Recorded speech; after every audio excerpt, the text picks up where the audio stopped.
स्वच्छ व सुंदर ठेवण्यासाठी प्रयत्न करेन।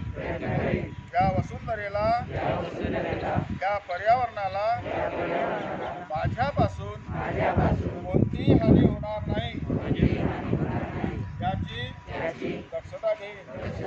मी या देशाला सुजलाम सुफलाम करण्यासाठी कटिबद्ध राहील व माझ्याकडून पर्यावरणाला त्रास होईल असे कोणतेही काम मी करणार नाही। जास्तीत जास्त झाडे लावून या देशाला, या वसुंधरेला स्वच्छ, सुंदर, हरित आणि प्रदूषणमुक्त करण्यासाठी प्रयत्न करेन। जय हिंद।